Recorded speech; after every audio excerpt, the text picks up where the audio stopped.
Hey everyone, and welcome to the Lost Bots. My name is Stephen Davis, and I am joined by my co-anchor, Jeffrey Gardner, and we're here to talk about the rise of the machines, aka artificial intelligence and machine learning. Specifically, what is AI? AI versus ML, being the machine learning aspect of it. What the state of AI is in security today, and how you can prepare. So, Mr. Gardner, what is artificial intelligence? Very, very sneaky if we're going back to Mr. Deeds references. We may got as it. well. I've got the 2001 reference. I see you've got the Doctor Who, Daleks, however you want to pronounce that. Daleks. Exterminate. Exterminate. But so following along the theme, let's get in the Wayback Machine with Mr. Peabody and Sherman and visit the early 1900s for a little primer on AI. So Right. Alan Turing, famous mathematician and computer scientist, proposed what's known as the Turing test or the imitation game. So in 1950, he proposed the game where you have a person, a machine, and an interrogator. The interrogator is in a room separated from the other person separated from the machine. Basically, the object of the game is for the interrogator to determine which of the two is the person and which is the machine. So basically, if the machine is able to trick the interrogator into thinking it is the person, that system was thought of as being artificially intelligent.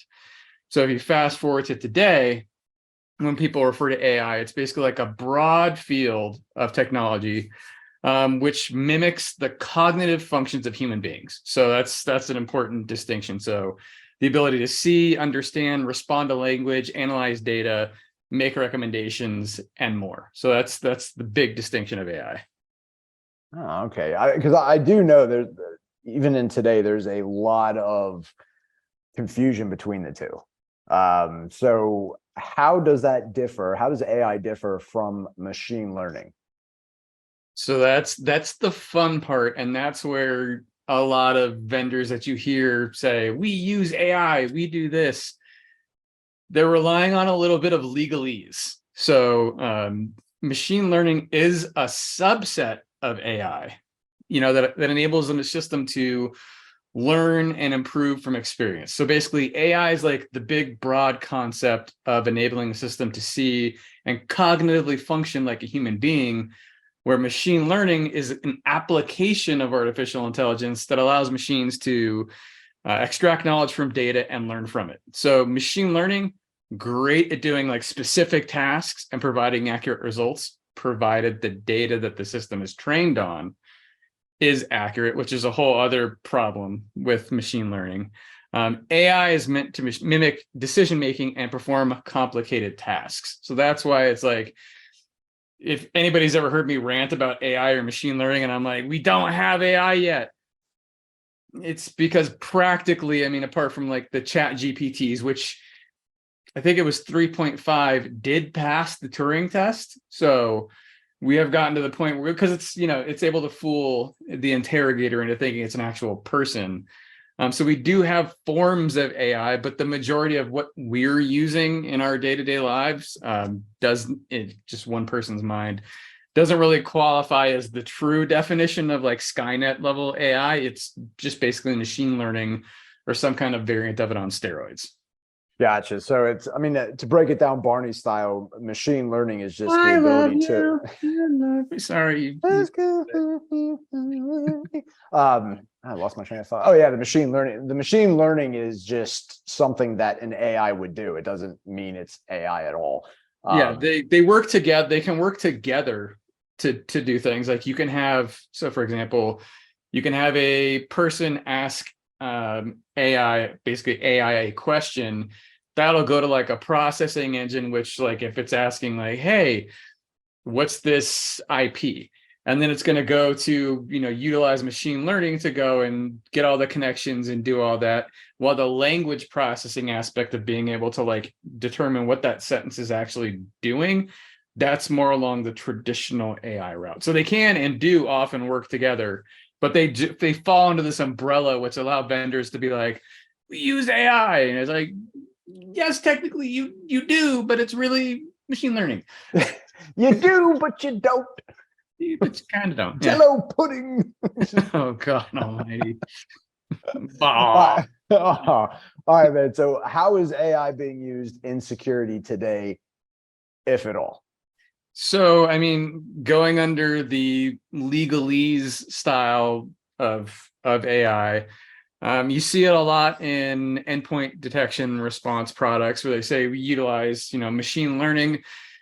Sorry, they utilize AI. Really, they utilize machine learning to look over vast data sets of malware samples and whatnot, and look at the behaviors of like, okay, this process does this and that and this in this certain order, which is why a lot of advanced malwares and even some AI generated malware is able to bypass.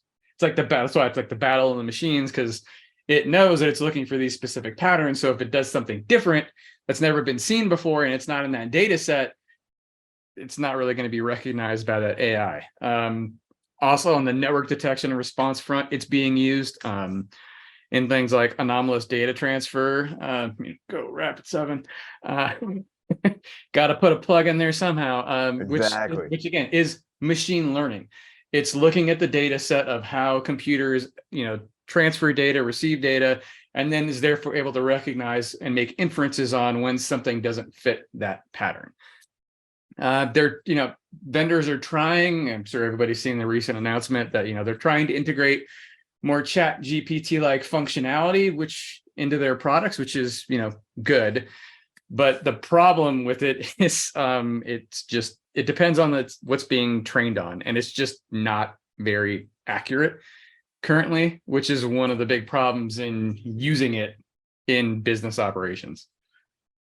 Gotcha. That makes sense, man.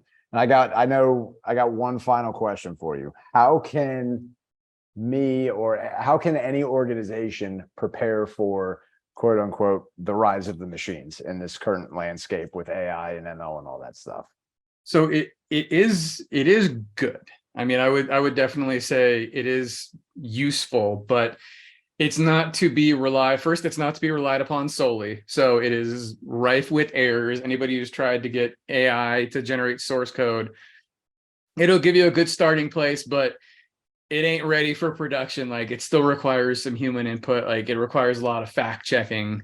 So just basically the biggest problem that businesses need to be aware of when it comes to AI and things like ChatGPT and others is more of ironically a human problem than a machine problem, which you wouldn't think it is, but don't put anything proprietary information into an AI engine. Don't put any source code in there, because it will be you.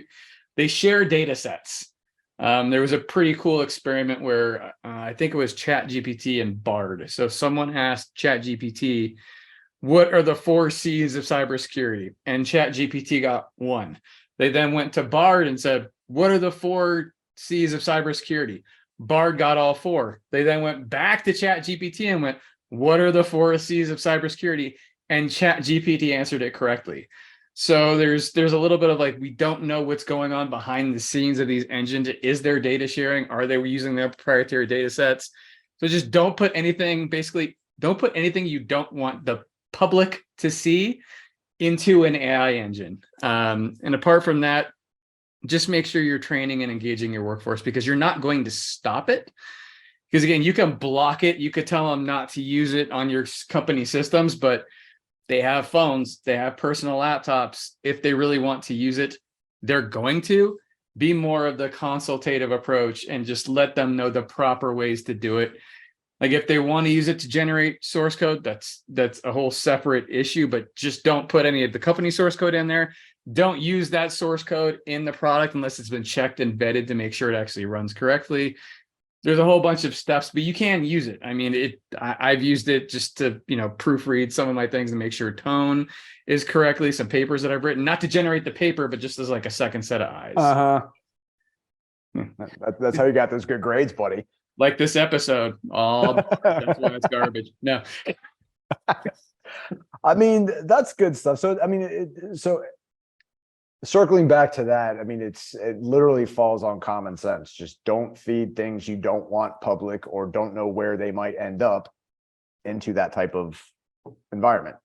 Yep, because it has and it will continue to be like, it will pull snippets of code and put it in there that maybe a proprietary you maybe contains something you don't want out there when someone asks a question, because it is just looking around and seeing, like, that's why like AI generated art like is such a controversy, because it's pulling pieces and ideas that people have uploaded and kind of putting into this mishmash, which again, depending on your definition of art, it is art, but your art could be in there, aka your source code could be in there, aka your IP could be in there. So yeah, just like you teach kids to use social media and don't put anything out there that you don't want seen or found 20 years later, utilize the same caution when engaging with AI and your business ops. Oh man, speaking of things you don't want seen 20 years later, super happy social media wasn't around when I was a kid. Yeah, all my mistakes were rumors. They are non-provable. I cannot confirm nor deny anything that is said about me actually happened or did not happen. I will not confirm or deny anything either. So you're good to go. Not going to. So, all right, that's good stuff, man. I appreciate the that actually did break it down a little bit better for me. And the fact of, we're on the cusp of building something that we don't fully understand. Yay, humans. So that's great. So it kind of reminds me of that line, we're so determined on building something on whether or not we can, don't stop and think on whether or not we should. Which is a whole other aspect of AI, which we might get to in maybe a part 2 of this episode somewhere down. Hint, hint, hint. Teaser. Hint. Teaser part 2. All right, everyone. Thanks for joining us with another exciting episode of Lost Bots.